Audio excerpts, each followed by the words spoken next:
You come from nothing. Your father drives a bus. You have no connections, no breeding, no future that aligns with the Wellington name. They said she wasn't good enough for their son. Girls like you don't end up with boys like Darius. That's just reality, dear. She believed in love.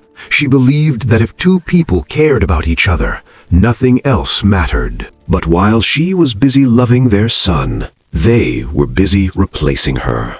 £200,000. That's what they thought she was worth. That's what they paid to make her disappear. The woman they paid to leave? She took their money. She took their cruelty. She took their betrayal. And she turned it into something they never saw coming. Kendra Pierce's hands trembled as she stared at the check on the mahogany table. £200,000, more money than she'd ever seen in her life. The paper seemed to glow under the crystal chandelier of the Wellington family's Manchester estate. "Take it," Preston Wellington said, his voice cold as the marble floors beneath her feet. "Take the money and disappear from our son's life."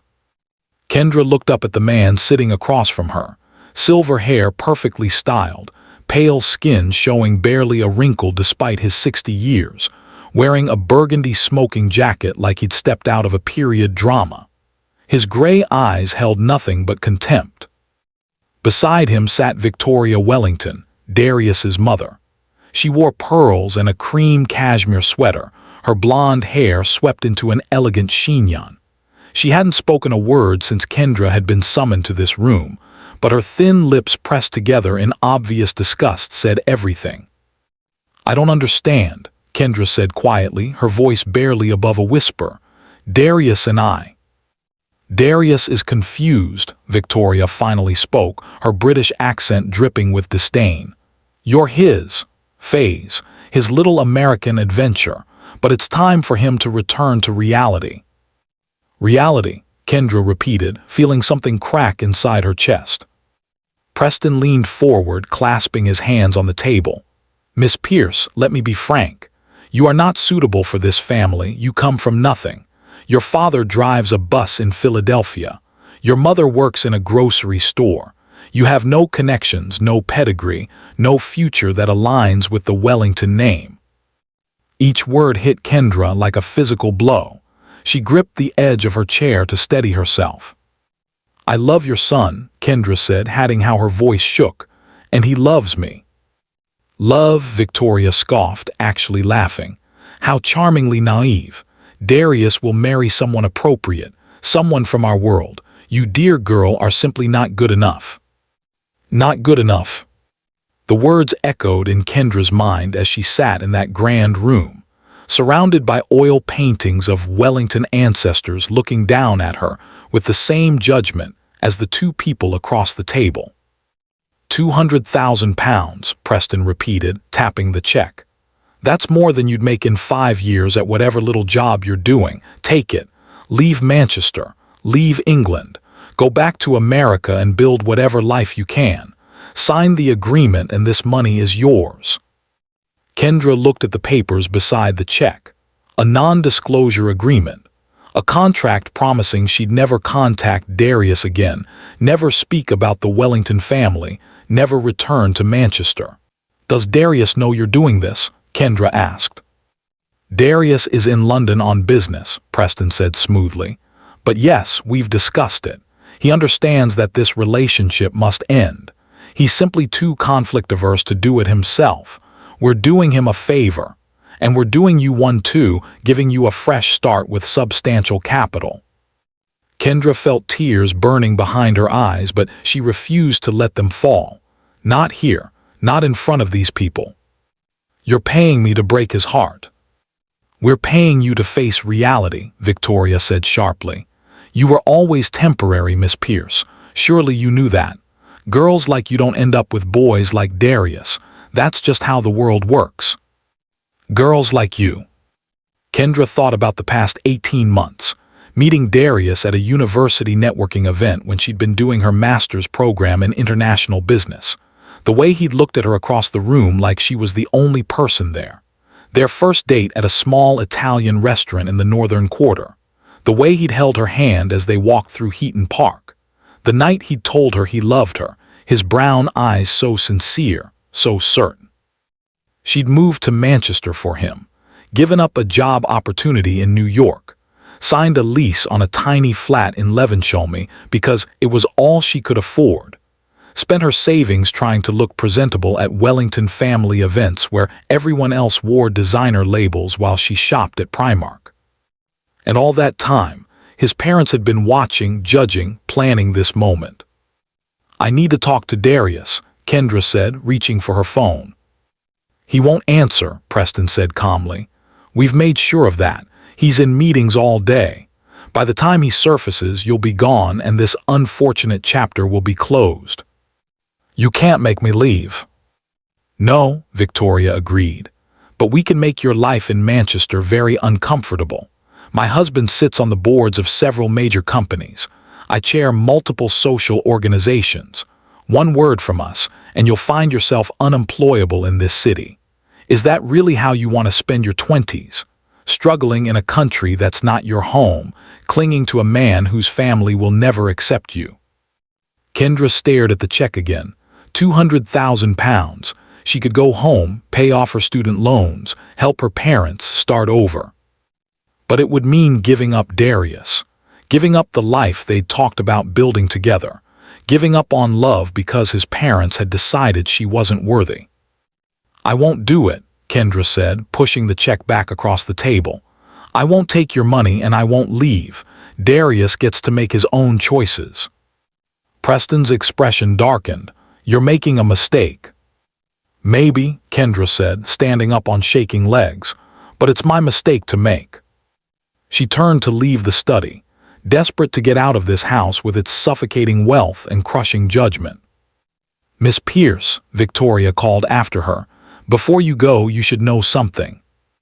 Kendra stopped at the door but didn't turn around. "Darius has been seeing Sloane Ashford for the past 3 months, reacquainting himself with her, shall we say. Sloane comes from a very good family, old money, impeccable breeding. They've known each other since childhood. She's everything you're not." Now Kendra did turn around. "You're lying." Victoria smiled, and it was the cruelest expression Kendra had ever seen. "Am I? Check his phone if you don't believe me. Check his calendar. All those late meetings in London. He's been having dinner with Sloane. We introduced them, of course. We knew this relationship needed to end, so we simply provided an alternative." Kendra felt the room tilt. Darius wouldn't.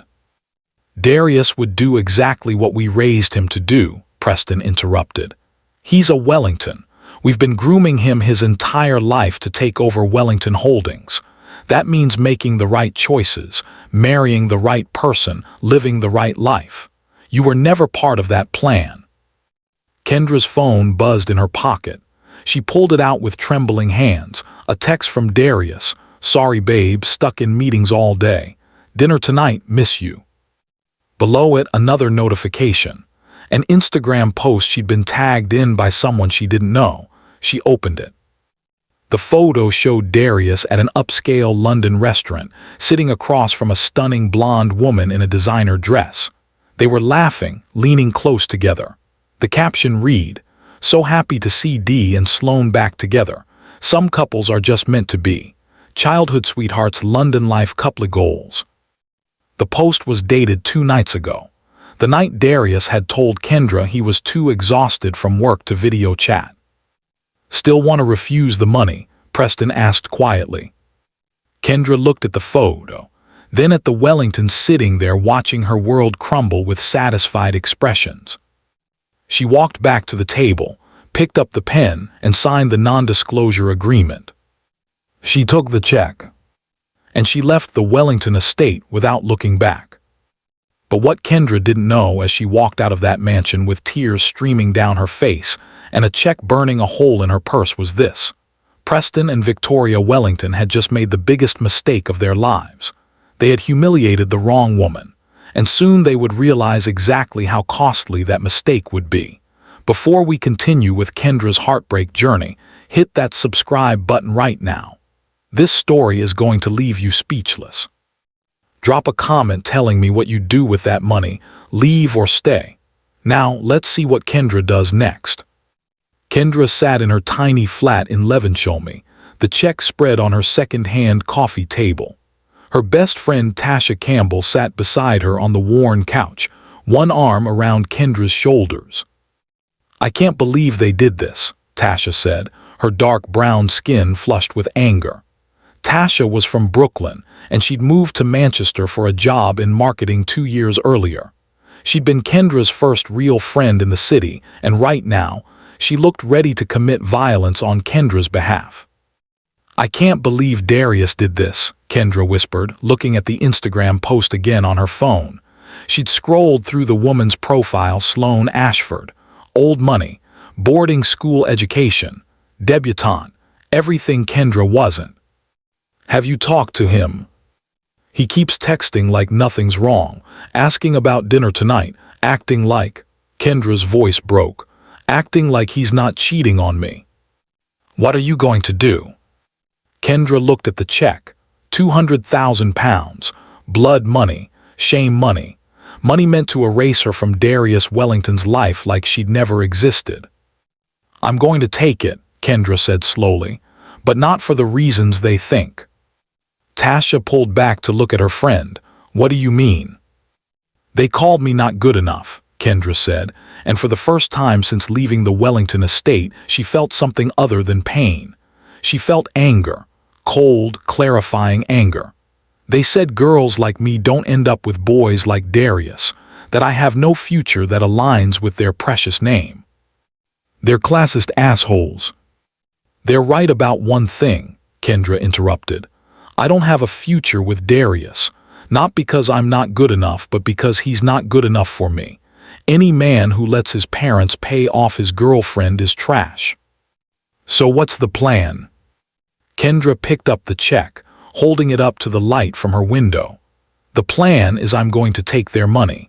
I'm going to leave Manchester like they want. But I'm not going back to Philadelphia to work some entry-level job and fade into obscurity."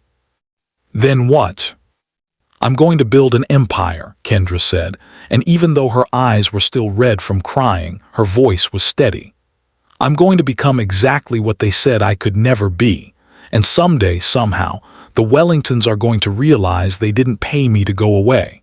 They paid for their own destruction." Tasha stared at her friend, then slowly smiled. "Now that's the Kendra I know, so where do we start?" "Wait. You think I'm letting you do this alone?" Tasha laughed. "Girl, my job here is boring anyway. Let's go build that empire." The next morning, Kendra met Darius at a coffee shop in Spinningfields. He looked perfect as always, brown skin glowing, hair freshly cut, wearing an expensive navy suit that probably cost more than Kendra's monthly rent. "Hey babe," he said, leaning in to kiss her. Kendra turned her head so his lips hit her cheek instead. "We need to talk." Darius's smile faltered.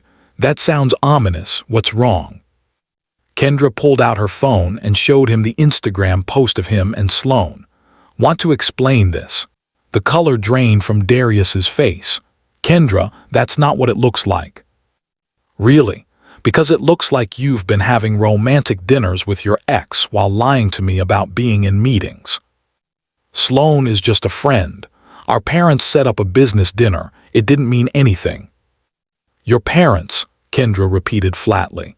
"The same parents who offered me £200,000 to leave you yesterday." Darius froze. "What?" "Oh, you didn't know." Kendra pulled the check from her purse, laid it on the table between them.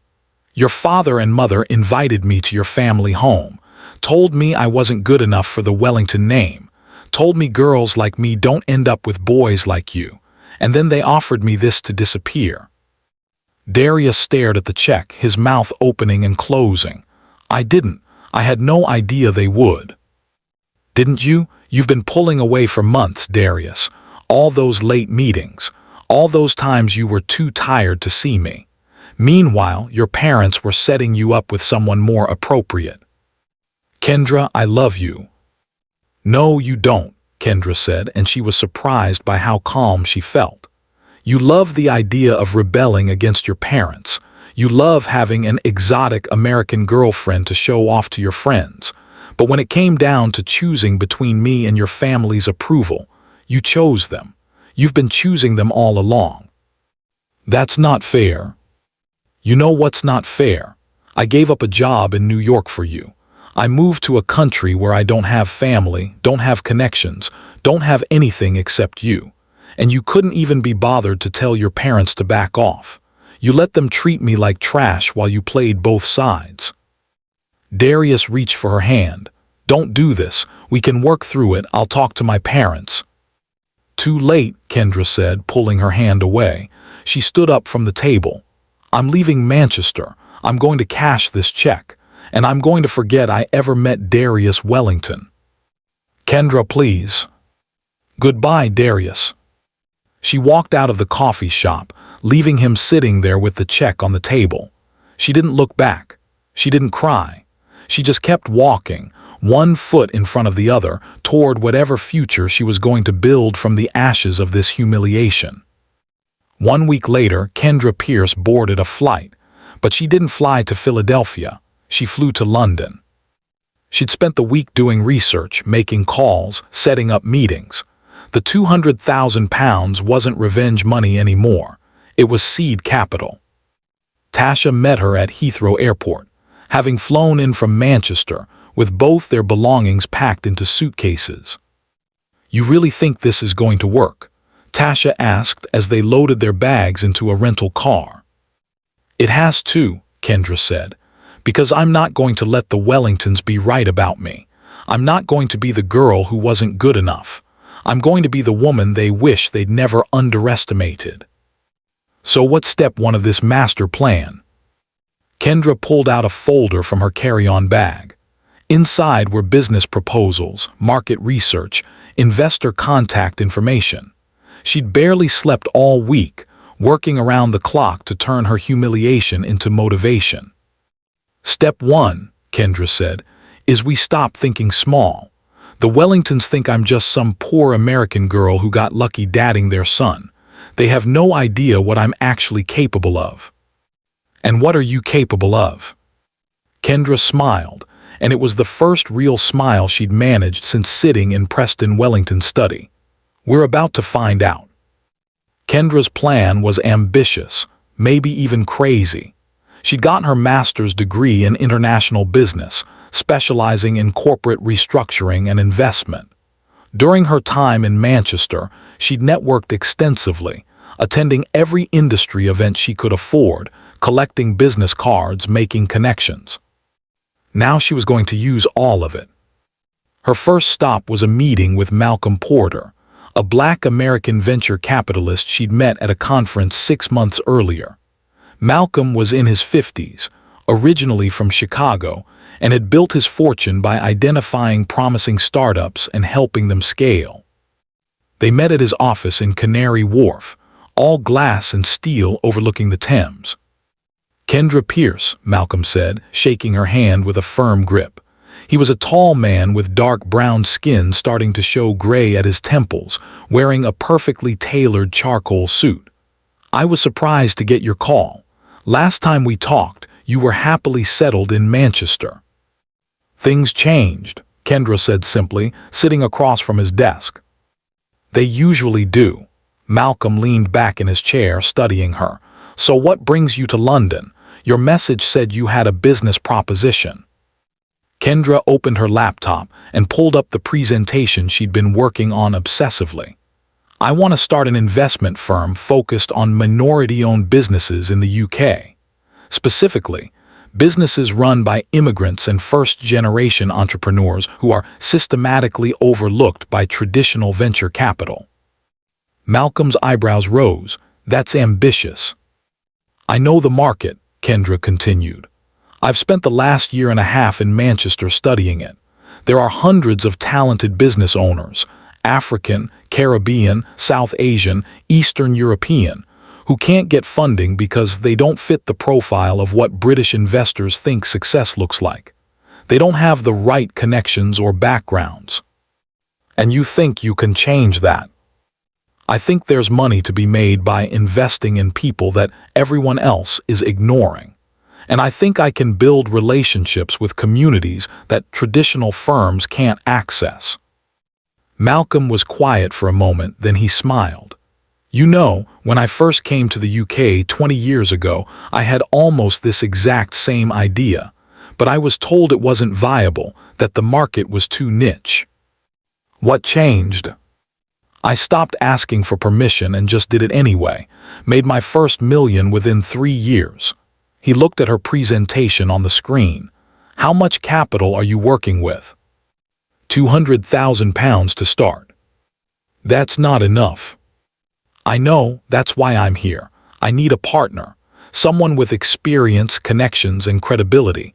Someone who believes in what I'm trying to do." "And what do I get out of this?" 49% of the company.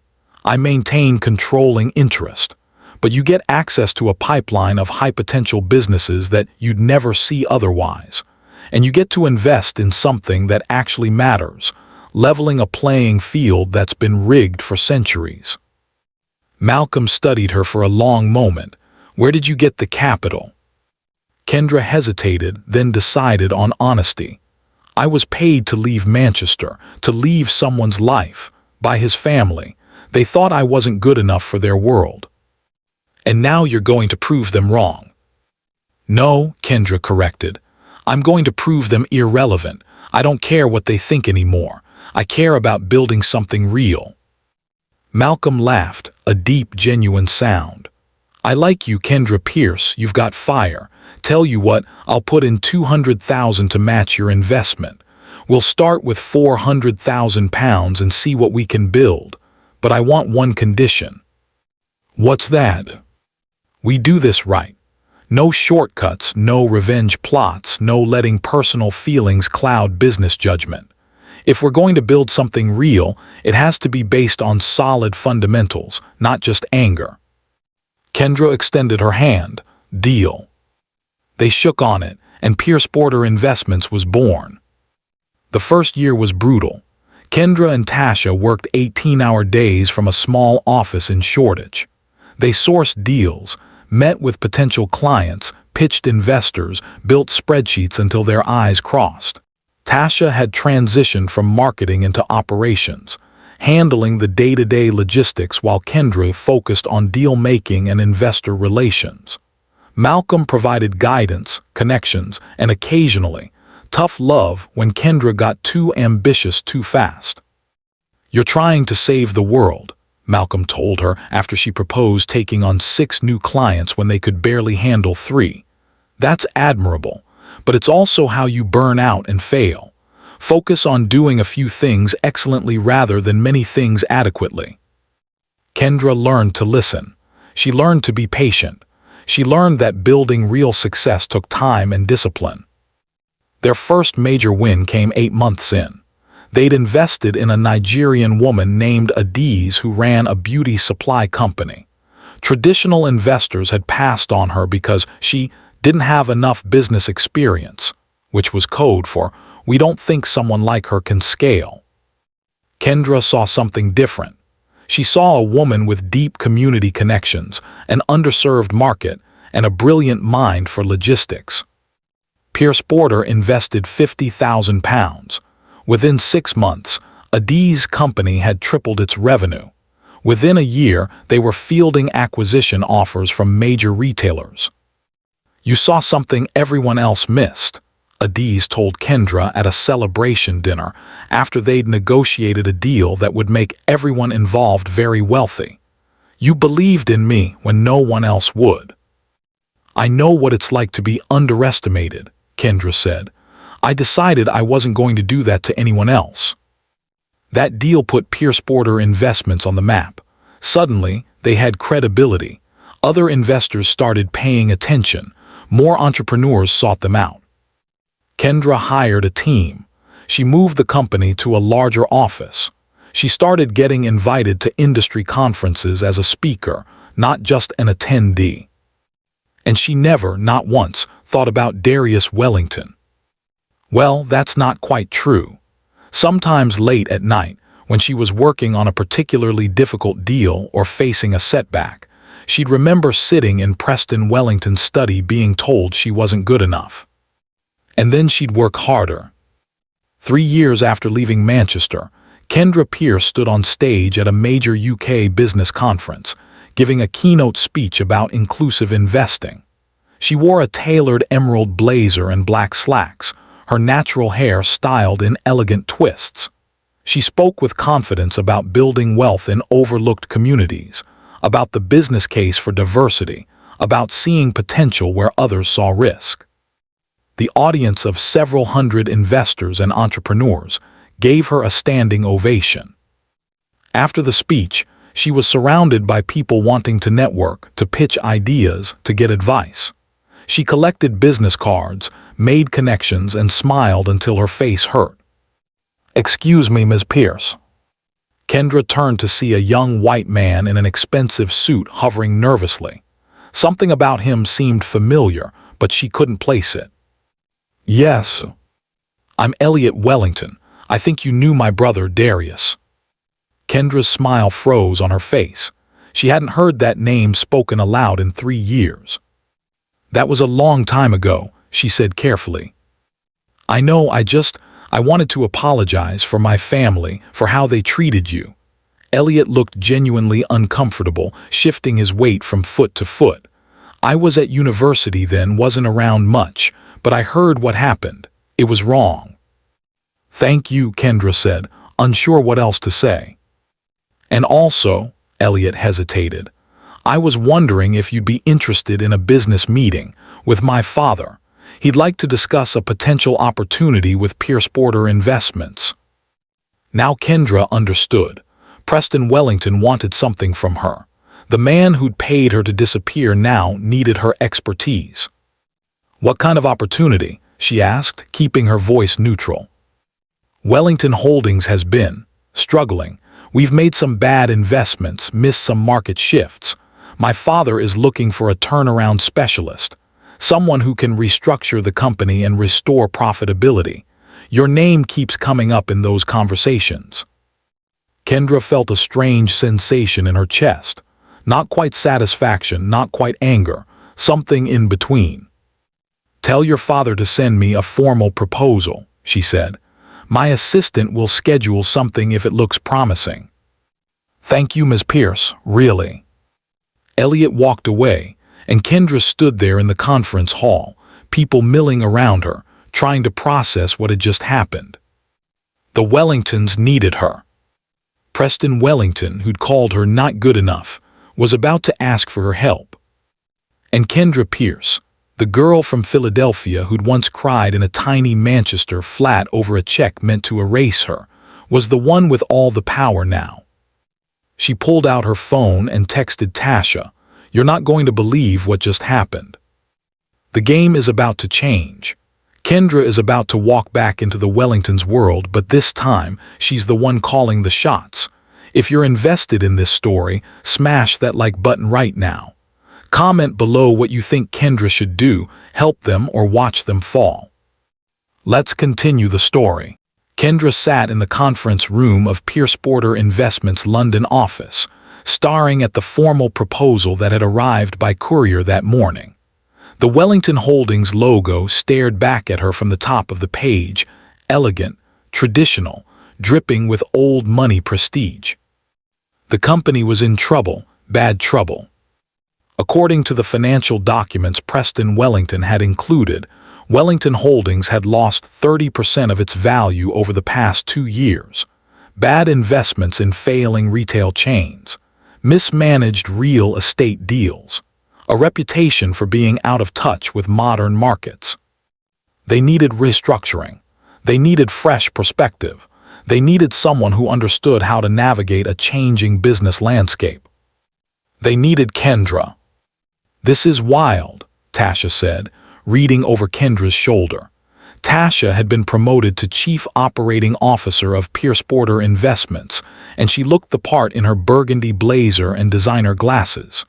"Preston Wellington is literally begging you for help." "He's not begging," Kendra corrected. The proposal is very carefully worded to make it sound like he's doing me a favor by offering this opportunity. Still, the audacity of this man. He pays you to disappear, tells you you're not good enough for his family, and now he wants you to save his company. Malcolm entered the conference room, carrying his usual morning coffee. Are we talking about the Wellington situation? We need to decide if we're taking the meeting, Kendra said. Do you want to take it? Malcolm asked, settling into a chair. That was the question, wasn't it? The logical business answer was yes. Wellington Holdings was a major company. Turning it around would be a huge win for Pierce Porter Investments, would cement their reputation as serious players in the UK market. But the emotional answer. Kendra wasn't sure she could sit across from Preston Wellington without letting 4 years of suppressed anger come flooding out. I don't know, Kendra admitted. Part of me wants to write back and tell him exactly where he can stick his proposal, but part of me wants to take the meeting just to see his face when he has to ask me for help. Those are both valid feelings, Malcolm said. But here's what I'll tell you. Revenge is a terrible business strategy. If you take this meeting, if you take this job, it has to be because you genuinely believe you can add value and get properly compensated for it, not because you want to stick it to some old man who insulted you once. It wasn't just an insult, Tasha interjected. They paid her like she was an escort they were dismissing. They tried to erase her from their son's life like she was nothing. I know, Malcolm said gently, and that was terrible. But Kendra, you've built something real here. You've proved every single thing they said about you wrong. Don't let them live rent-free in your head anymore. If you take this job, do it for the right reasons. Kendra looked at the proposal again. Wellington Holdings had over 2,000 employees. If the company failed, those people would lose their jobs. And while Preston Wellington deserved whatever karma came his way, those workers didn't. Set up the meeting, Kendra said finally. But make sure they understand they're coming to our office, on our terms. This is a business negotiation, nothing more. The meeting was scheduled for the following Tuesday. Kendra spent the intervening days preparing obsessively, studying every aspect of Wellington Holdings' financial situation, identifying problems and potential solutions. She dressed carefully that morning, a navy blue power suit with a cream silk blouse, her natural hair styled in a sophisticated updo. She wanted to look successful, confident, completely untouchable. Tasha knocked on her office door at 9:45 a.m. They're here, Preston and Elliot Wellington, no Darius. Kendra felt an unexpected flash of something, relief, disappointment. She pushed it away. She was over Darius Wellington. She'd been over him for years. Give me 5 minutes, then show them in, Kendra said. Let them wait. It was a petty power move, but it felt good. When Preston and Elliot finally entered her office, Kendra was standing by the floor-to-ceiling windows overlooking London, projecting an image of success and control. Preston Wellington looked older than she remembered. His silver hair was thinner, his face more lined. He wore an expensive gray suit, but he carried himself with less confidence than he'd had 4 years ago. Mr. Wellington, Kendra said coolly, not offering her hand, please have a seat. Preston's eyes flickered with something, surprise, discomfort. He'd expected the girl he'd dismissed. Instead, he was facing a polished businesswoman in her own successful company. Ms. Pierce, Preston said, settling into the chair across from her desk. Thank you for agreeing to meet with us. I agreed to review your proposal, Kendra corrected, returning to her chair. I haven't agreed to anything else. Elliot, sitting beside his father, looked distinctly uncomfortable.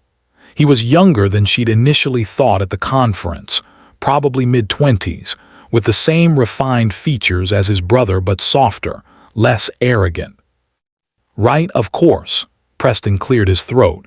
I assume you've reviewed the financial documents we sent. I have. Wellington Holdings is in serious trouble. Your portfolio is outdated.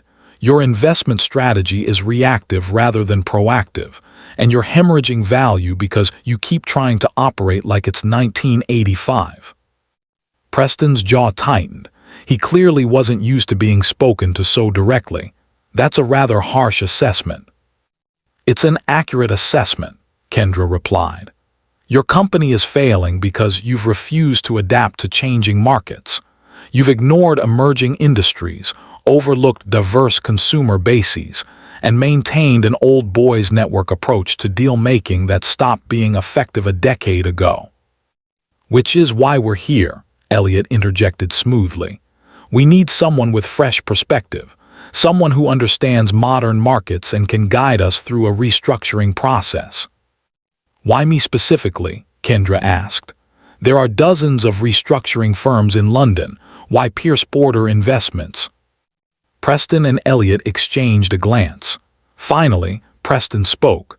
Because you have a reputation for seeing value where others don't, for understanding markets that traditional firms overlook. Wellington Holdings needs that perspective. And Kendra pressed. And Preston continued, clearly forcing the words out, you have a personal understanding of how outdated some traditional thinking can be. Kendra almost laughed. He couldn't even say it. Couldn't admit that his classist, elitist, discriminatory worldview was the exact thinking that had driven his company into the ground. Let me be clear about something, Kendra said, leaning forward.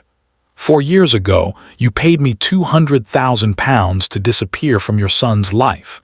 You told me I wasn't good enough for the Wellington name, that girls like me don't end up with boys like Darius. Preston had the decency to look uncomfortable. Miss Pierce, that was. I'm not finished, Kendra interrupted coldly. You treated me like garbage, like I was something shameful that needed to be removed. And you know what? You were right about one thing. I wasn't good enough for Darius. Not because I wasn't worthy, but because he was weak. He let you bully the woman he claimed to love. He chose your approval over his own happiness. Kendra, Elliot started. But you were wrong about everything else, Kendra continued, her voice steady and hard. You thought I was just some poor American girl who'd fade into obscurity. Instead, I built this. She gestured to the office around them, to the success that was evident in every detail. I proved that your money, your connections, your breeding, none of it matters as much as intelligence, work ethic, and vision. Preston was quiet for a long moment. Then, surprisingly, he nodded slowly. You're right. About all of it, I was. I made judgments based on outdated prejudices, and I'm not here to ask for your forgiveness. I'm here because Wellington Holdings is about to fail, and you're the best person to save it. Why should I? Kendra asked. Why should I help the man who humiliated me? Because 2,000 people work for Wellington Holdings, Elliot said quietly. People who have nothing to do with what happened between you and my family. People who'll lose their jobs if the company goes under. And because despite everything, you're not the kind of person who lets innocent people suffer just to make a point. Kendra looked at Elliot, seeing him clearly for the first time.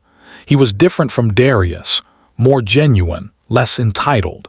He actually seemed to care about the employees, about doing the right thing. What about Darius? Kendra asked. Does he work for Wellington Holdings? No, Preston said. After you left Manchester, Darius and I had a falling out. He disagreed with how I handled the situation with you. He's working in Edinburgh now, running a small investment firm. We barely speak. Kendra wasn't sure how to process that information. Part of her felt vindicated. Darius had chosen her in the end, just 4 years too late. Part of her felt nothing at all. That relationship belonged to a different person, a younger Kendra who'd believed that love could overcome anything. If I take this job, Kendra said slowly, I'm doing it on my terms. I'll need full access to all financial records, complete authority to make staffing changes, and a seat on the board of directors. Non-negotiable. Preston looked pained, but he nodded. Agreed. And my fee will be substantial. 20% of the company's increased value over the next 2 years, plus a 7-figure consulting retainer. You're not just paying for my expertise. You're paying for the privilege of accessing it after how you treated me. That's outrageous, Preston started. That's the deal, Kendra interrupted. Take it or leave it. There are other companies that need my help, ones run by people who didn't pay me to disappear. Elliot put a hand on his father's arm. We'll take it. Preston looked at his younger son, then back at Kendra. She could see the war happening behind his eyes, pride versus necessity. Necessity won. Fine, we'll take it. Kendra stood, extending her hand. Then we have a deal. My team will send over the contracts. We'll begin our analysis next week. Preston shook her hand, and Kendra could feel how much it cost him. He was shaking hands with the woman he'd dismissed, now his only hope for salvation. After they left, Tasha came into Kendra's office, closing the door behind her. Holy shit, you actually did it. You made Preston Wellington beg. I didn't make him beg, Kendra said, but she was smiling. I made him pay. There's a difference. How does it feel? Kendra thought about it. 4 years ago, she'd cried in a cheap flat in Manchester, feeling worthless and small. Now she was standing in a corner office in London, having just negotiated a deal that would make her one of the most powerful consultants in the UK. It feels like justice, Kendra said simply. Over the next month, Kendra and her team conducted a comprehensive analysis of Wellington Holdings.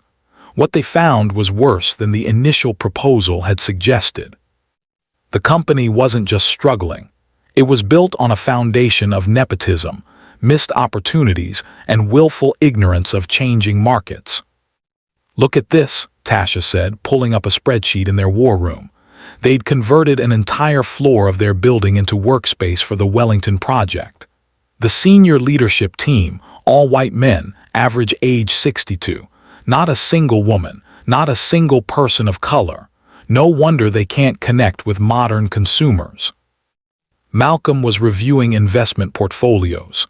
They've put millions into dying industries, coal, traditional manufacturing, retail malls. Meanwhile, they've passed on opportunities in tech, renewable energy, and direct-to-consumer brands. It's like they're actively trying to fail. Kendra studied the organizational charts. The nepotism is stunning. Half the management team is related to the Wellingtons or went to school with Preston. Qualifications seem optional. So what's the play? Malcolm asked. Kendra pulled up a presentation she'd been working on. We're going to restructure everything. New leadership team focused on diversity and actual expertise. Divest from failing industries and reinvest in growth sectors. And most importantly, we're going to change the culture from the top down. Preston's not going to like this, Tasha warned. Preston doesn't get a vote, Kendra said firmly. That's what he agreed to. If he wants to save his company, he's going to have to watch me tear it apart and rebuild it in a way that actually works. The presentation to Wellington Holdings Board of Directors was scheduled for a Friday afternoon at their Manchester headquarters. Kendra hadn't been back to Manchester since she'd left 4 years ago. Walking into the Wellington building felt surreal, like stepping back into the past while being a completely different person. The boardroom was exactly what she'd expected. Dark wood paneling, oil paintings of past Wellington patriarchs, a long table surrounded by leather chairs occupied by older white men in expensive suits. Preston sat at the head of the table. Elliot sat to his right. The rest of the board members looked at Kendra with varying degrees of skepticism. Gentlemen, Kendra began, standing at the front of the room with her presentation displayed on a large screen. Thank you for your time today. I'm Kendra Pierce, founder and CEO of Pierce Porter Investments. I'm here to tell you how we're going to save Wellington Holdings from bankruptcy. A few board members shifted uncomfortably at the word bankruptcy. Kendra clicked to her first slide. The current state of this company is dire. You've lost 30% of your value in 2 years. Your stock price is at an all-time low. You're hemorrhaging talent because no one wants to work for a company that's seen as out of touch and failing. She clicked through slides showing the financial decline, the poor investment choices, the dated business model. The root problem is clear. Wellington Holdings is operating like it's still 1950. You've relied on old connections, traditional industries, and a belief that your name alone is enough to guarantee success. That era is over. The market has moved on. You haven't. One of the board members, an older man with white hair and a red face, interrupted. "This is all very dramatic, Ms. Pierce, but what exactly are you proposing?" Kendra smiled. "I'm proposing we fire half of you." The room erupted. Board members shouting over each other, Preston calling for order, Elliot looking like he was trying not to laugh. "Gentlemen," Kendra's voice cut through the chaos. "Let me explain. This board represents everything wrong with Wellington Holdings. You're all over 60. You're all white. You're all men. Most of you got your positions through family connections or friendships, not merit. You represent a business philosophy that stopped working decades ago." "This is outrageous," the red-faced man sputtered. "Preston, are you going to let her speak to us this way?" Preston looked at Kendra, and something passed between them. An understanding. He'd given her full authority to do what needed to be done. "Let her finish," Preston said quietly. Kendra continued. "Here's what's going to happen. We're going to restructure this board to actually represent the modern world. We're bringing in women. We're bringing in people of color. We're bringing in people under 40 who understand technology and changing consumer behavior. Half of the current board will be asked to resign." "You can't do this," another board member protested. "Actually, I can," Kendra replied calmly. "It's in my contract. And if you resist, I'll make sure every business publication in the UK knows that Wellington Holdings failed because its leadership was too stubborn and too prejudiced to adapt. Is that the legacy you want?" The room fell silent. Who stays and who goes will be determined by one thing: competence. I don't care about your last name, where you went to school, or who your father was. I care about whether you can actually contribute to turning this company around. Those who can, stay. Those who can't, leave with a generous severance package. Kendra clicked to her next slide. Beyond the board, we're restructuring the entire leadership team. We're divesting from dying industries and reinvesting in growth sectors. We're implementing diversity initiatives throughout the company. And we're going to rebrand Wellington Holdings as a forward-thinking, inclusive, modern investment firm. She looked directly at Preston. In short, we're taking everything this company used to stand for and throwing it away, because what it used to stand for doesn't work anymore. Preston held her gaze for a long moment, then nodded slowly. "Present the full plan. Show us everything." For the next 2 hours, Kendra walked the board through her comprehensive restructuring strategy.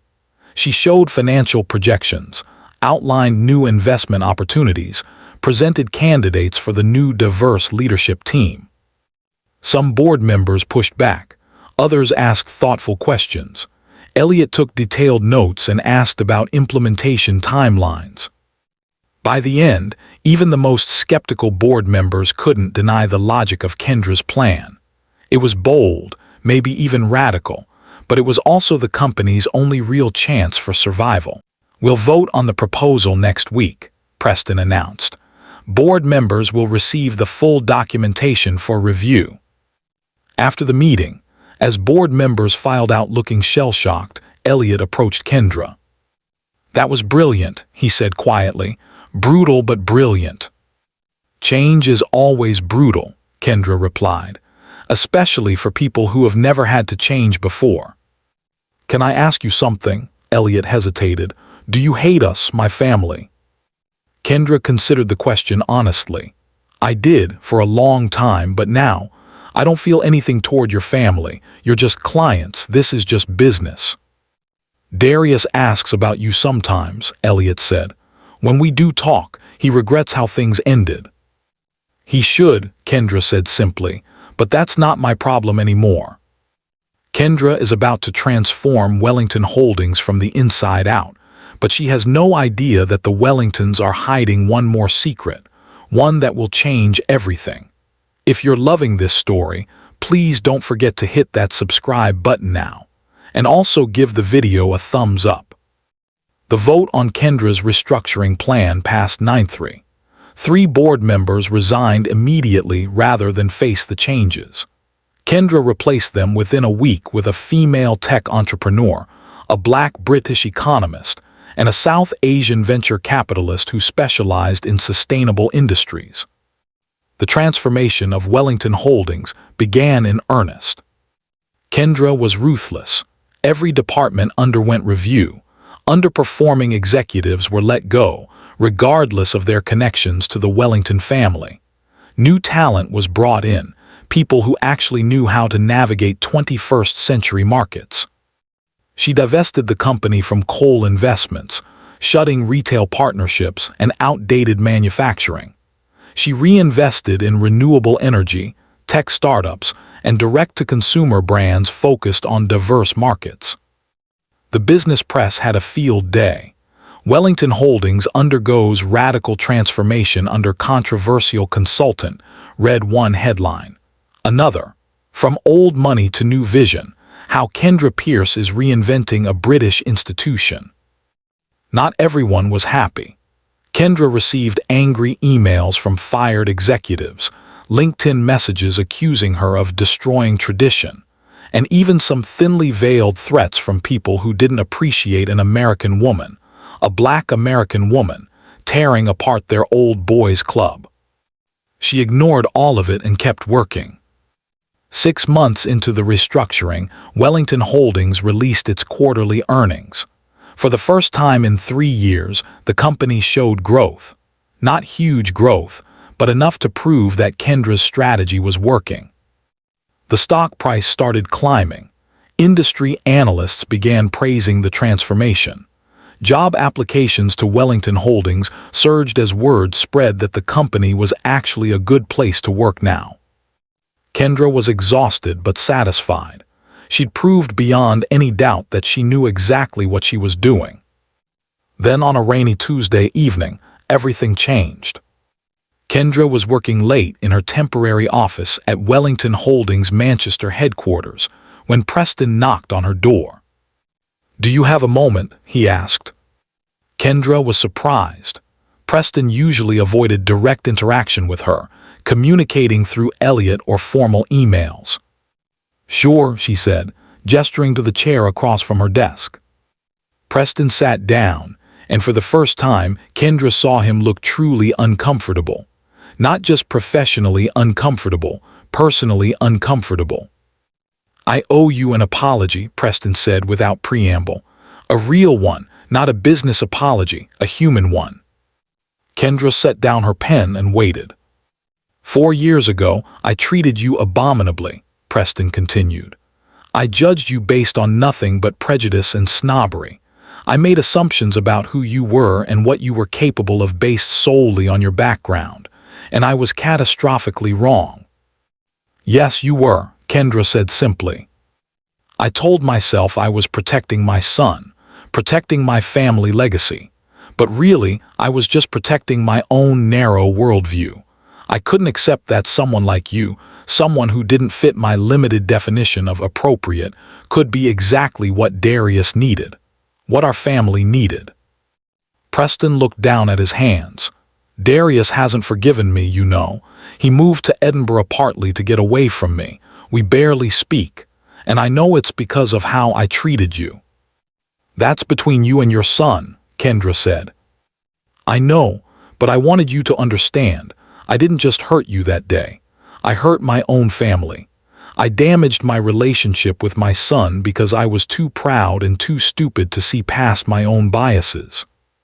Kendra felt something unexpected, pity. Preston Wellington, the man who'd wielded his power and wealth like weapons against her, looked diminished now, older, humbled by the consequences of his own actions. "Why are you telling me this?" Kendra asked. "Because you deserve to hear it. because you've saved my company, transformed it into something better than it ever was, and I owe you more than just your consulting fee. I owe you the acknowledgement that you were right and I was wrong about everything that matters." Preston stood up. "I won't take up more of your time. I just wanted to say that, and to thank you, not just for the business success but for showing me how destructive my thinking was." He walked to the door, then paused. "For what it's worth, Darius was an idiot to let you go, but I was a bigger idiot for making him think he had to choose." After Preston left, Kendra sat in the quiet office, processing the conversation. It wasn't the triumphant revenge she'd once imagined. There was no public humiliation, no dramatic confrontation where she got to throw his words back at him. Just a tired old man admitting he'd been wrong. And somehow that felt like enough. 3 weeks later, Kendra was in London for a board meeting at Pierce Porter Investments when Tasha burst into her office looking uncharacteristically flustered. "You need to see this," Tasha said, pulling up a news article on her tablet. The headline read, "Wellington Holdings reports record quarterly profits under new leadership." But that wasn't what had Tasha excited. Below the article was a press release from Wellington Holdings. It announced that the company was creating a new division, Wellington Inclusive Investments, focused specifically on funding minority-owned businesses and diverse entrepreneurs. The press release quoted Preston Wellington. "Thanks to the vision of consultant Kendra Pierce, Wellington Holdings has learned that the future of business lies in embracing diversity, not excluding it. We're putting our money where our mouth is by creating this new division dedicated to investing in the talented entrepreneurs we've overlooked for too long." And then, the part that made Kendra's breath catch. "We're pleased to announce that the division will be led by Elliot Wellington, in partnership with Pierce Porter Investments. A portion of Wellington Holdings' annual profits will be dedicated to this initiative in perpetuity." Kendra looked up at Tasha. "Did you know about this?" "Elliot called me last week, said he had a proposal. I didn't realize it would be this big. They're basically giving us a permanent partnership and funding it with their own money." "Is this weird?" Tasha asked. "I can't tell if this is weird." Kendra read the press release again. It was weird. It was completely unexpected. The Wellingtons weren't just accepting her help, they were adopting her entire philosophy, making it part of their company's DNA. "We should call Elliot," Kendra said. "Figure out exactly what they're proposing." But even as she said it, Kendra felt something shift in her chest. For 4 years, she'd been driven by the need to prove Preston Wellington wrong, to show that she was more than what he'd thought of her. And now, he was literally building a company division around the belief that he'd been wrong, that her way was the right way. She'd won, not just professionally but ideologically. She'd changed the mind of a man who'd seemed unchangeable. It was the most complete victory she could have imagined. And she hadn't even had to destroy anyone to get it. Kendra stood in the lobby of Wellington Holdings' Manchester headquarters, looking up at the newly installed wall display. It showcased the company's new vision, photos of diverse employees, quotes about inclusion and innovation, statistics about the company's transformation over the past year. One quote in particular caught her eye, attributed to Preston Wellington. "True wealth isn't measured in what you inherit, but in what you build. And the greatest thing we can build is opportunity for others." Strange to see those words from him, isn't it? Kendra turned to find Elliot Wellington approaching, carrying 2 coffee cups. He handed her one. "I didn't know you were coming in today," Kendra said. "I wanted to talk to you about the Inclusive Investments Partnership before tomorrow's formal announcement," Elliot said. "Make sure you're actually on board and not just being polite." They walked to a quiet seating area in the lobby. Outside the windows, Manchester went about its business under gray morning skis. "Why did you do this?" Kendra asked. "The new division, the partnership, it's generous beyond anything required by our consulting contract." Elliot took a sip of coffee, considering his words. Because you showed us we were wrong. Not just wrong about business strategy, but wrong about fundamental things. Who deserves opportunity? What makes someone valuable? How to actually create lasting success. That's very diplomatic. I'm serious. Elliot leaned forward. I grew up in a bubble, Kendra. Everyone around me looked like me, thought like me, came from the same world. I never questioned it. Then you came along and forced us to see what we'd been missing. All the talent we'd overlooked. All the opportunities we'd squandered because we were too narrow-minded to recognize them. Your father sees it that way too. He does now. It took him longer. He's more set in his ways. But even he admits that what you've built is better than what we had before. Kendra watched people moving through the lobby. She recognized some of them, new hires she'd brought in. People who would never have gotten through the door of Wellington Holdings under the old regime. What about Darius? She asked, surprising herself. Elliot's expression turned somber. What about him? The press release didn't mention him. Is he part of this new direction?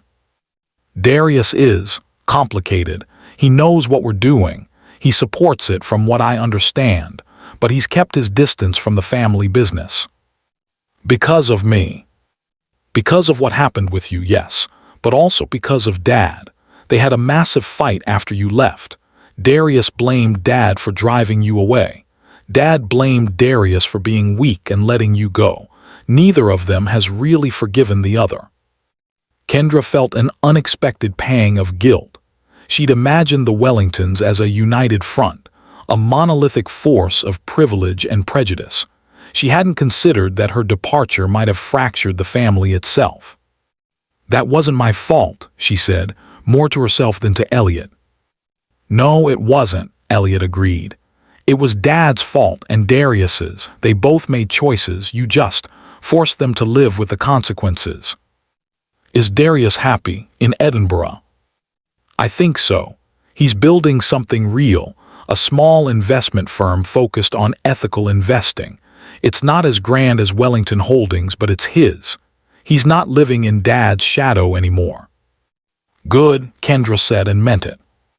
They sat in comfortable silence for a moment. Then Elliot said, "There's something else I need to tell you about the partnership announcement tomorrow." What? Darius is coming. Dad invited him. Dad wants to make the announcement a family reconciliation moment, showing that we've all learned from our mistakes and moved forward together. Kendra's coffee suddenly tasted bitter. Elliot, I don't think.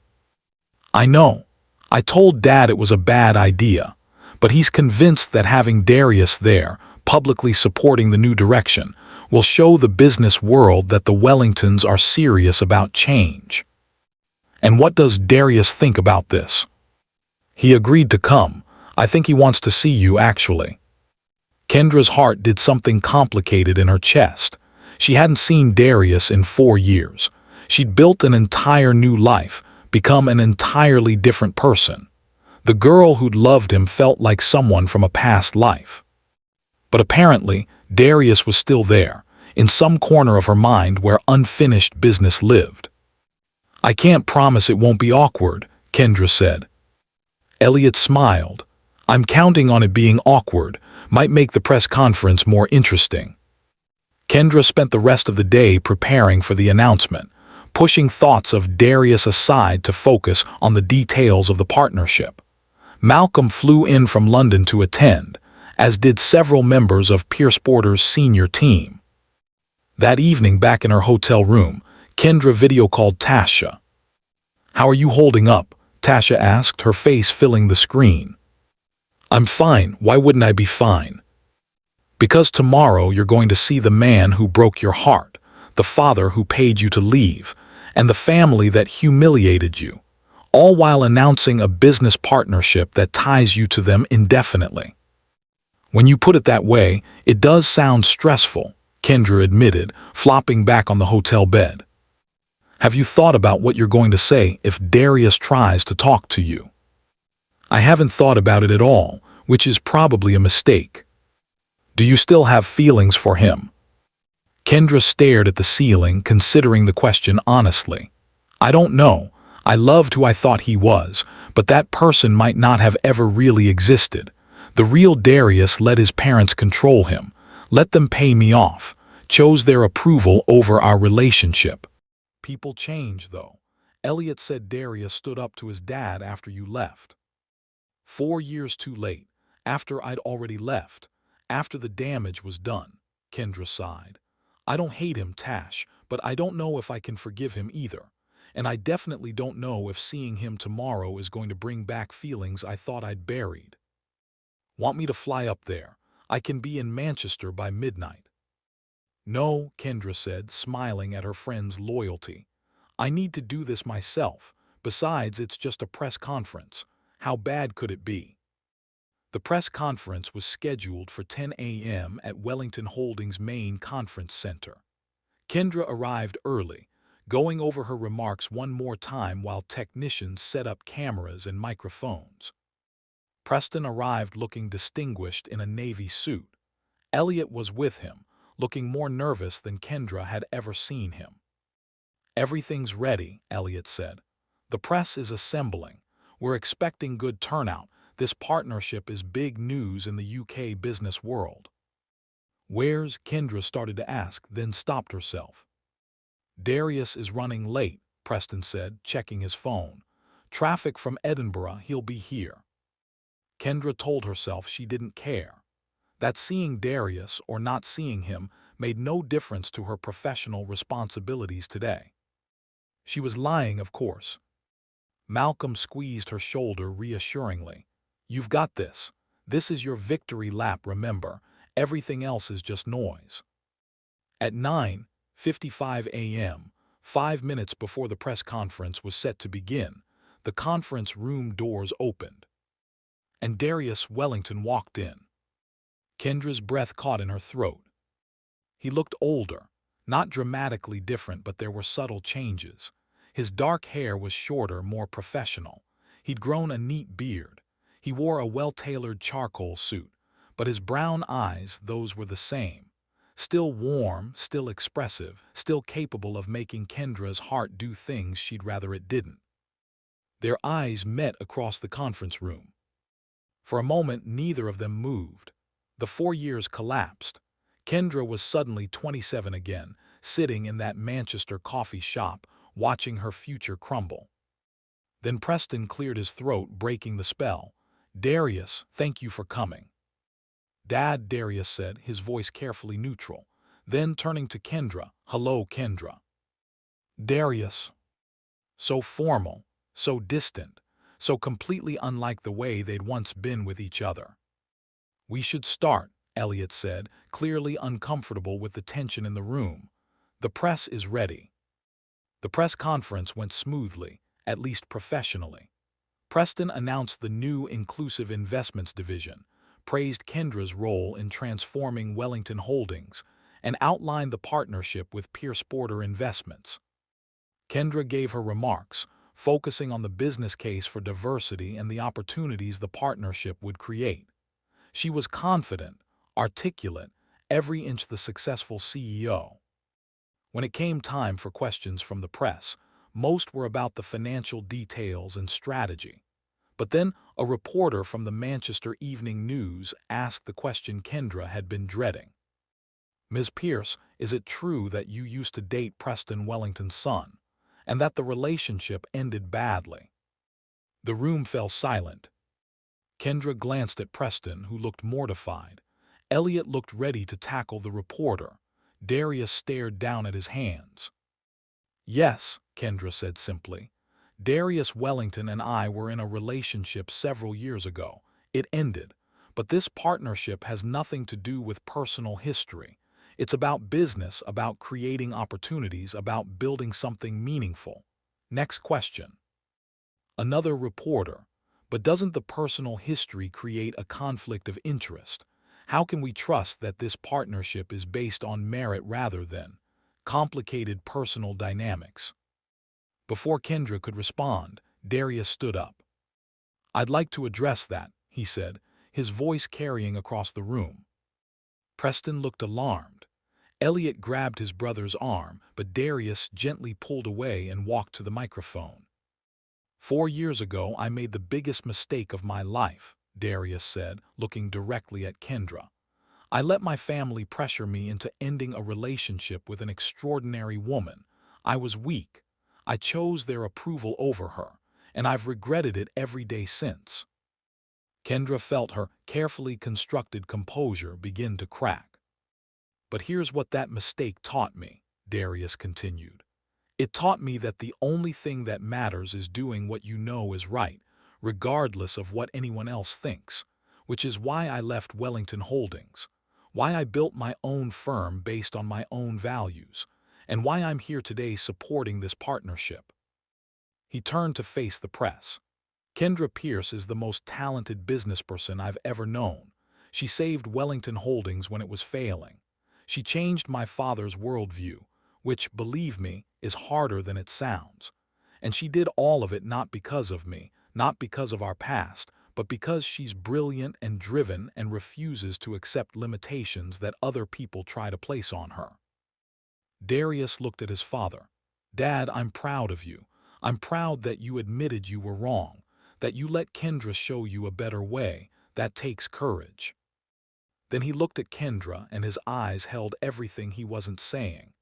And Kendra, I'm sorry, for being weak when I should have been strong, for letting you down when you needed me most. You deserved so much better than what I gave you.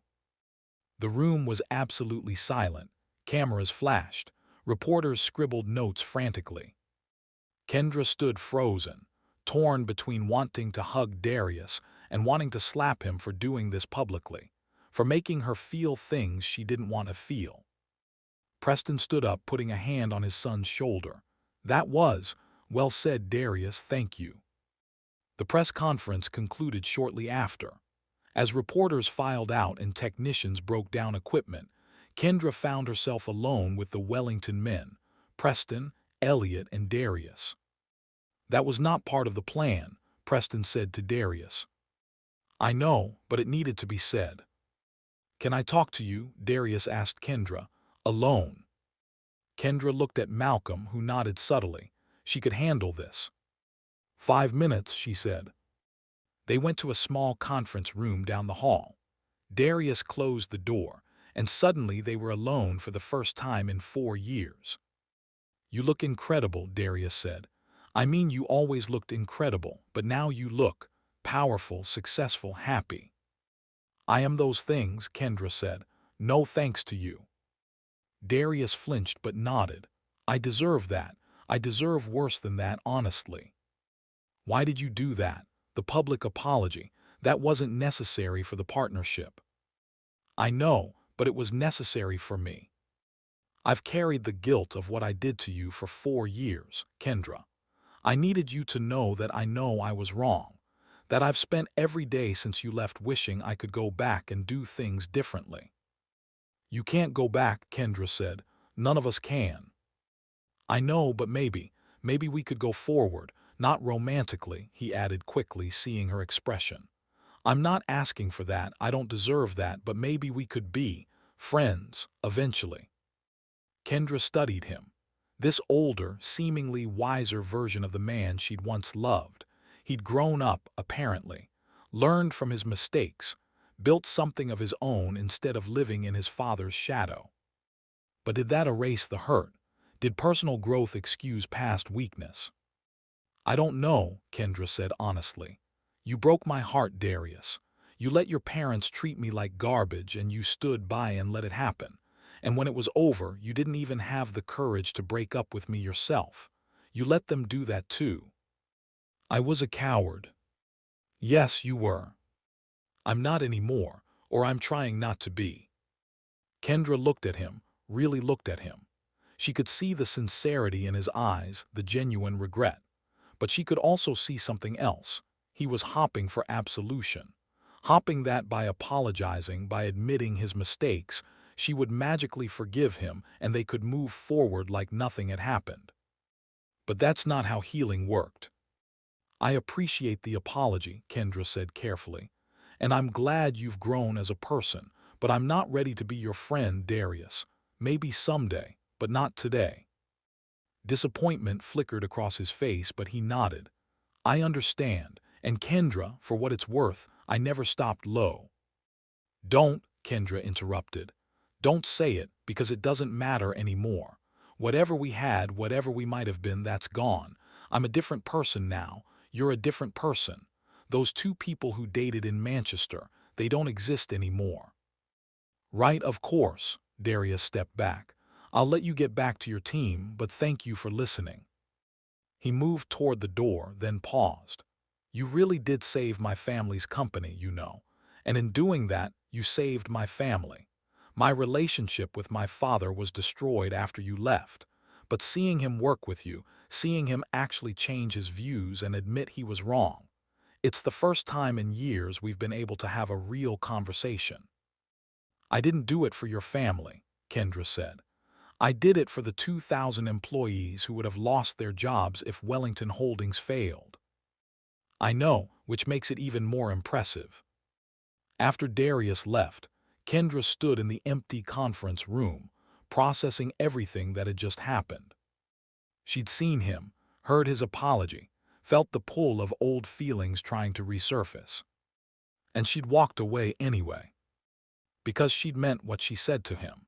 Those people who dated 4 years ago didn't exist anymore.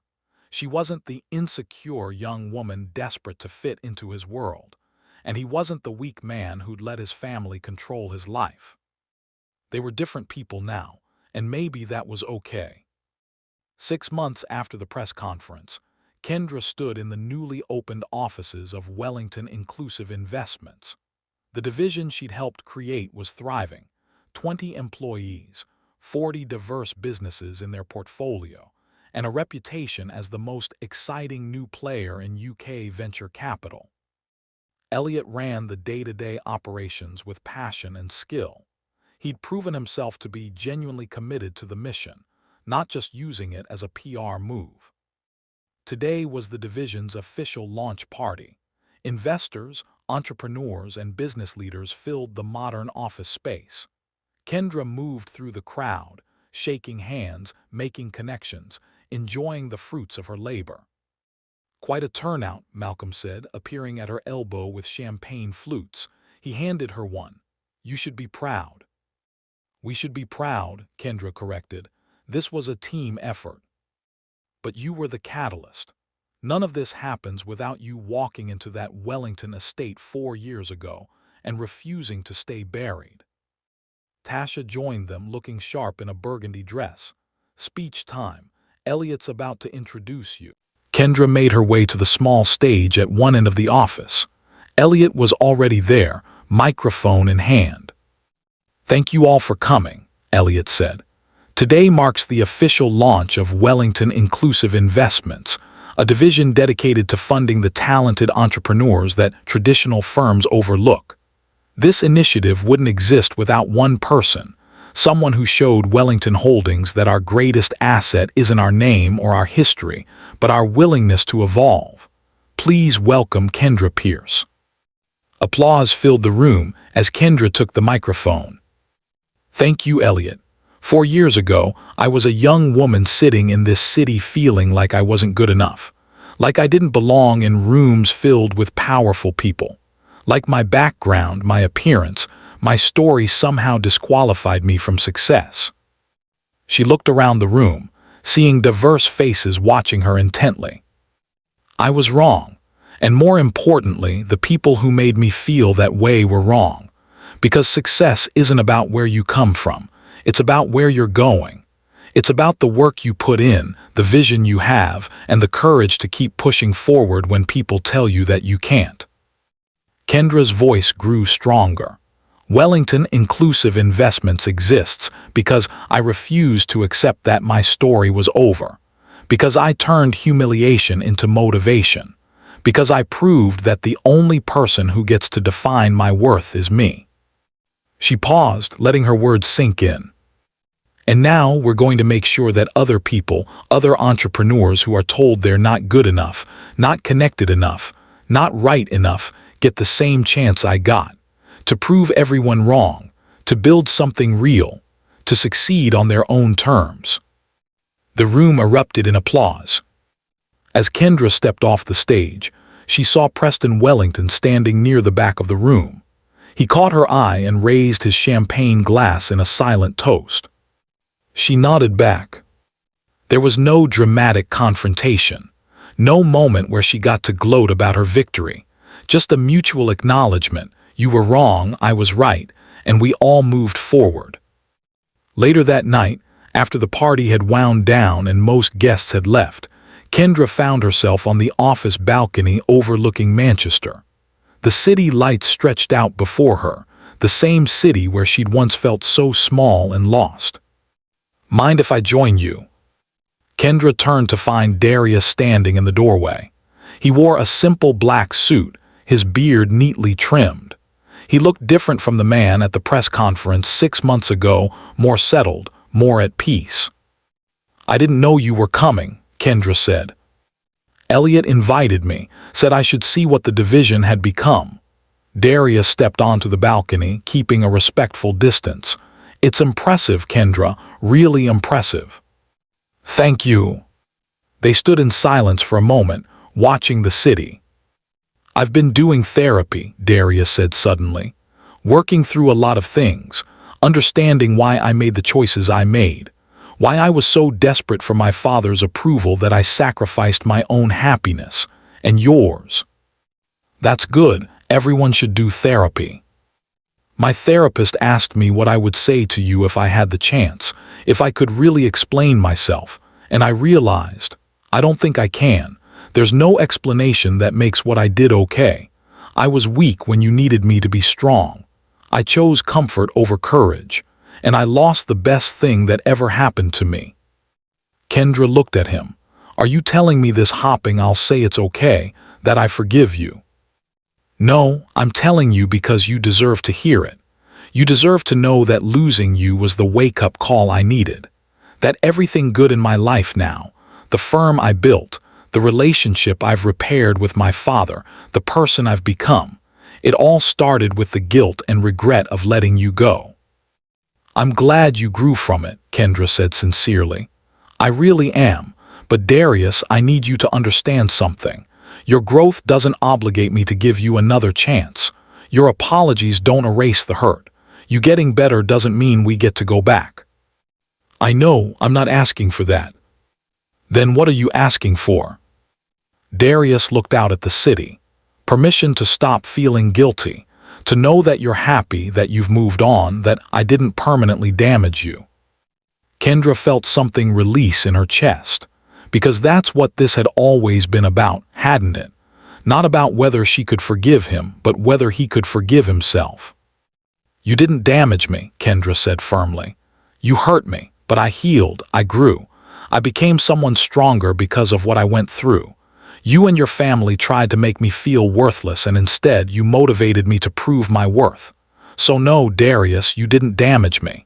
If anything, you freed me to become who I was always meant to be. Darius's eyes glistened. Thank you, that means more than you know. And for the record, I am happy, I'm successful, I'm surrounded by people who value me. I don't spend my nights crying over you anymore. I don't even think about you most days. You're just a chapter in my story, not the whole story. Good, that's good. They stood together on the balcony for a few more minutes. Two people who'd once been everything to each other, now just friendly strangers with a shared history. Finally, Darius said, I should go, but Kendra, I'm proud of you for everything you've accomplished, for who you've become. Thank you, and Darius, I hope you find happiness, real happiness, the kind that doesn't depend on anyone else's approval. I'm working on it. After he left, Kendra stayed on the balcony a while longer, processing the conversation. She thought seeing Darius again would bring back all the pain, all the anger, but instead she just felt peaceful, like a door that had been left slightly ajar was finally fully closed. Her phone buzzed. A text from Tasha. Coming back inside, or are you having a main character moment out there? Kendra smiled, coming in. Save me some champagne. She took one last look at Manchester. the city where she'd been broken and rebuilt, then went back inside to her team, her friends, her success. 2 years after the launch of Wellington Inclusive Investments, Kendra Pierce stood on stage at a major international business conference in New York. She'd been invited as a keynote speaker to discuss inclusive investing and corporate transformation. The audience was enormous, thousands of business leaders from around the world, and Kendra commanded the stage with confidence earned through years of proving herself. "Let me tell you a story," she began, "about a young woman who was told she wasn't good enough, who was paid to disappear, who was judged not by her abilities or her character, but by her background and her appearance." She paused, letting the tension build. That woman could have taken the money and faded away, could have accepted the narrative that she didn't belong in rooms with powerful people, could have let other people's limitations become her own. But she didn't. She turned that money into seed capital. She built a business. She proved that the only person who gets to define your worth is you. And eventually, the very people who tried to dismiss her came back begging for her help. The audience was completely silent, hanging on every word. That woman was me, and I'm telling you this story not to brag about my success, but to remind you of something crucial.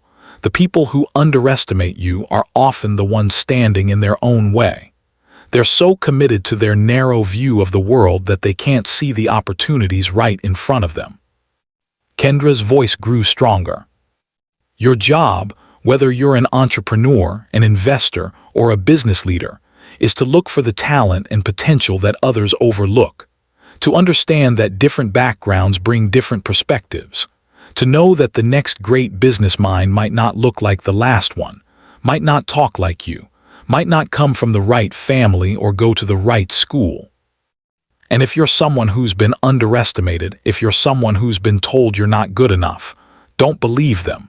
Use their doubt as fuel. Build something they can't ignore. Succeed so loudly that their opinions become irrelevant. The audience erupted in applause. After the speech, Kendra was surrounded by people wanting to talk, to network, to pitch ideas. Among them, she noticed a young black woman waiting patiently at the edge of the crowd. When the throng finally cleared, the woman approached nervously. "Ms. Pierce, I'm Jasmine. I'm a first-generation college student from Detroit. I just started my own consulting firm, and everyone keeps telling me I'm too young, too inexperienced, that I don't have the right connections." She paused, gathering courage.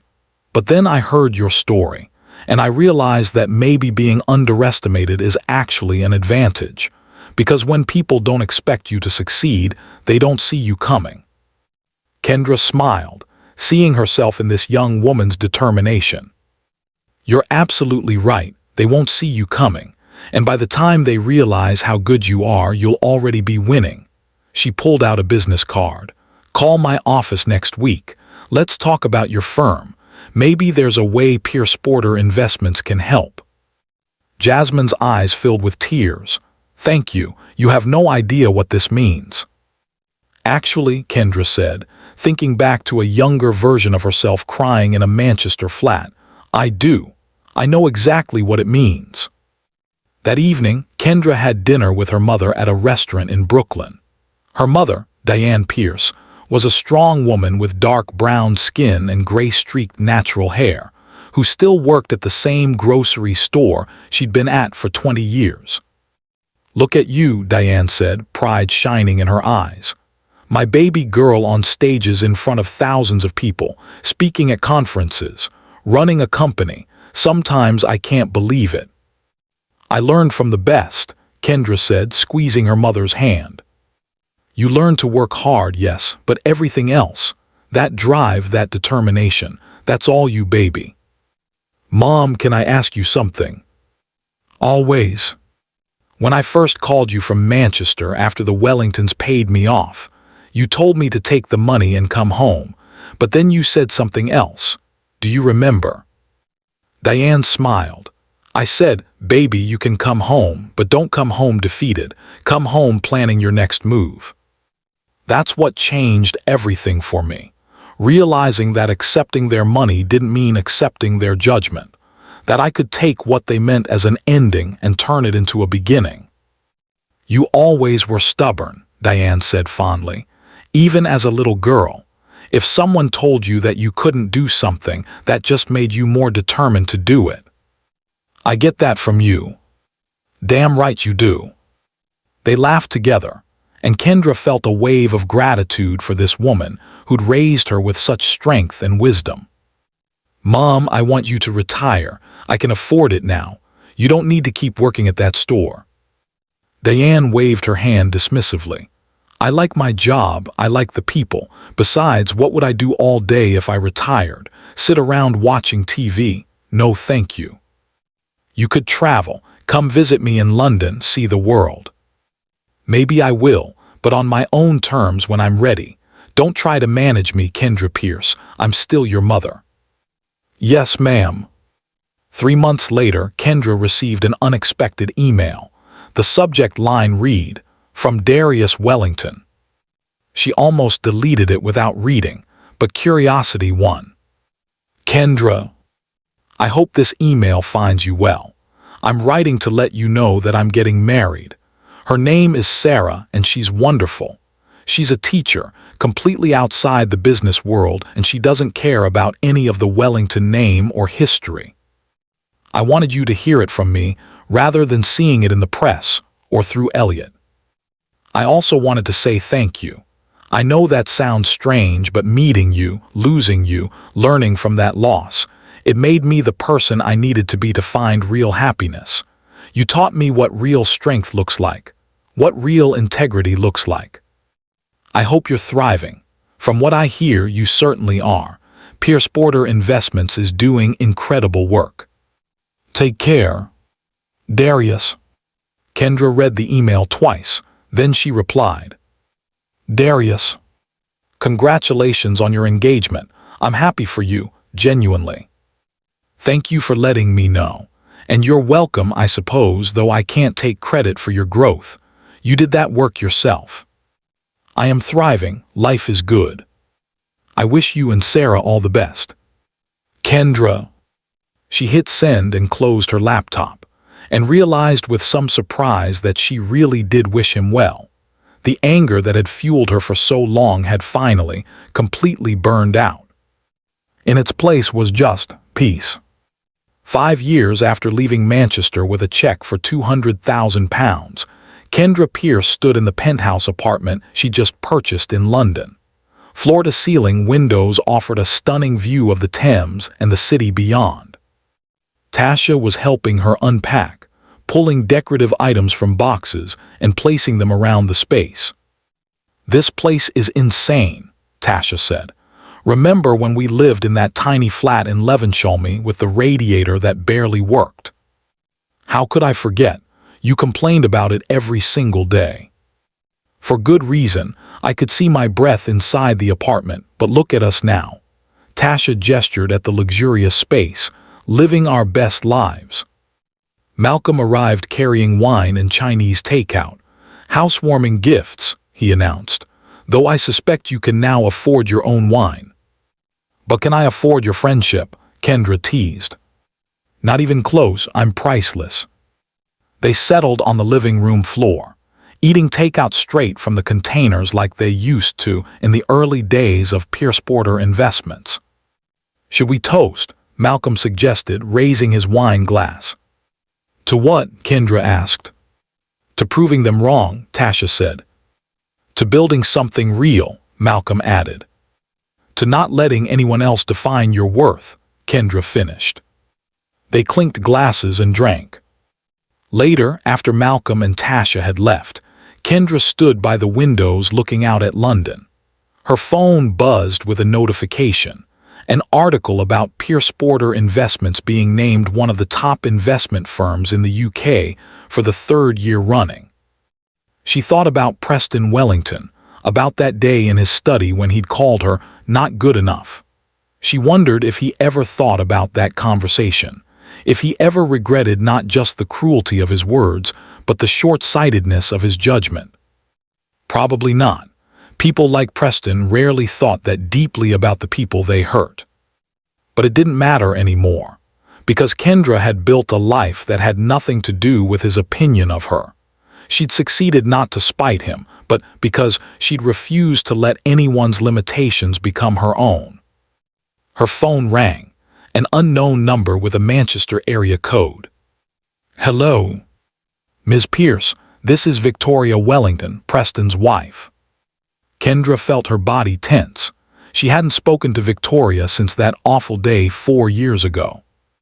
"Mrs. Wellington, this is unexpected." "I'm sure it is. I wanted to call because I owe you an apology, a real one, not the kind that Preston gave at the press conference, but a personal one, from me to you." Kendra sat down surprised. "Okay." "I was cruel to you," Victoria said, her British accent as crisp as ever but her voice softer. "I judged you without knowing you. I said terrible things about your family, your background.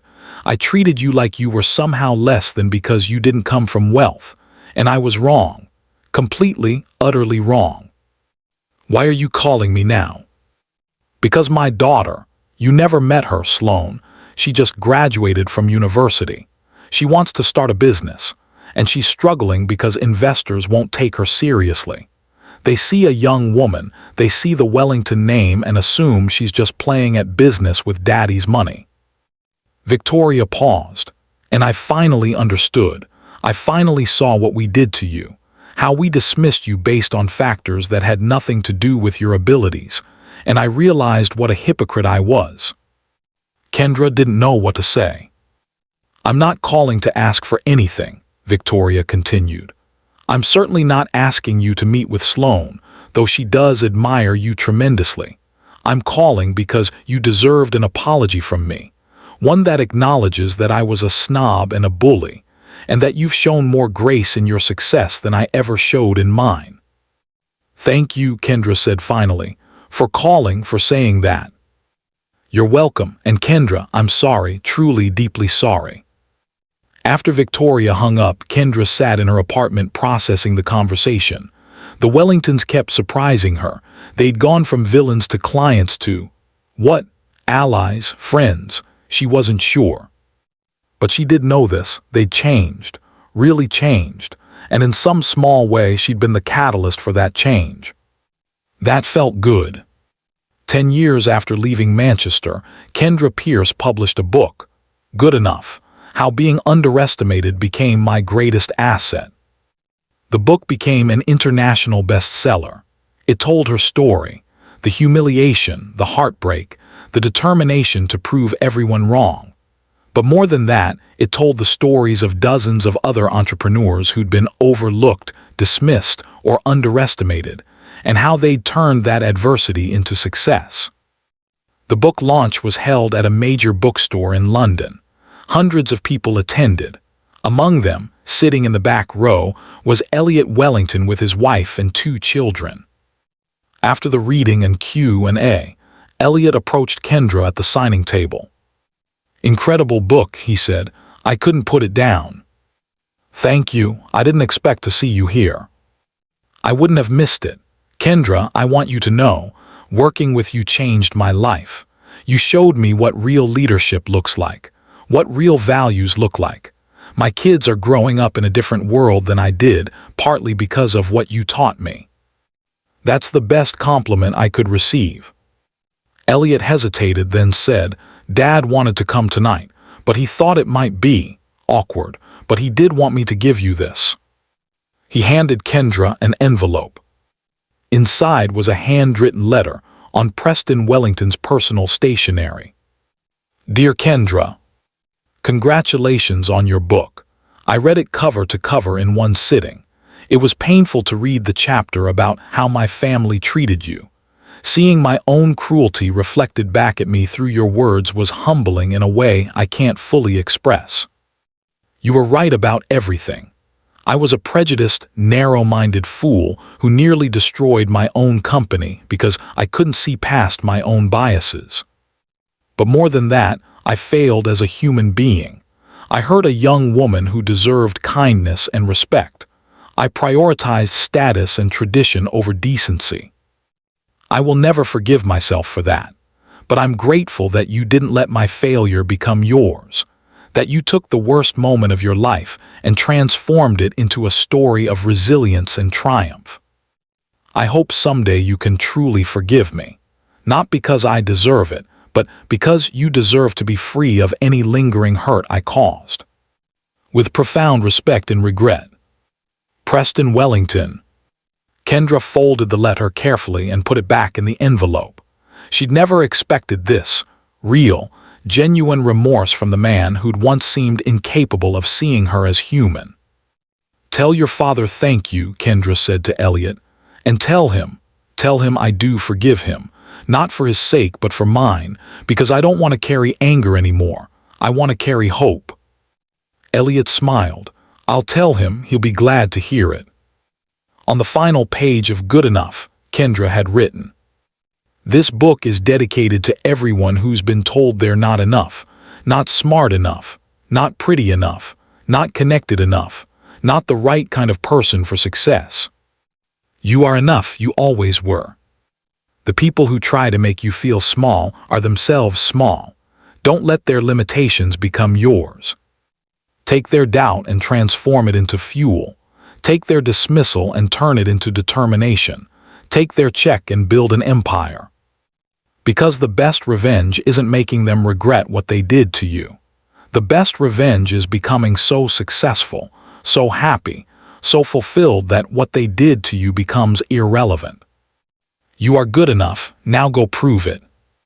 The lesson to be learnt from this story: the people who underestimate you don't define your worth, you do.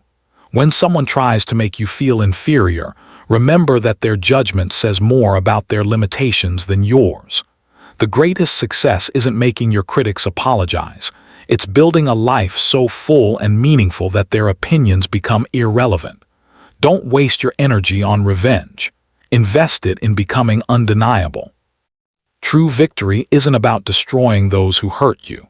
It's about growing beyond them, building something real, and proving that your value was never dependent on their approval.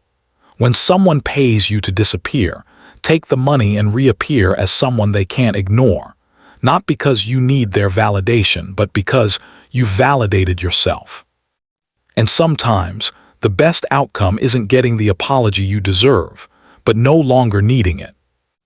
If Kendra's story inspired you, help us inspire others.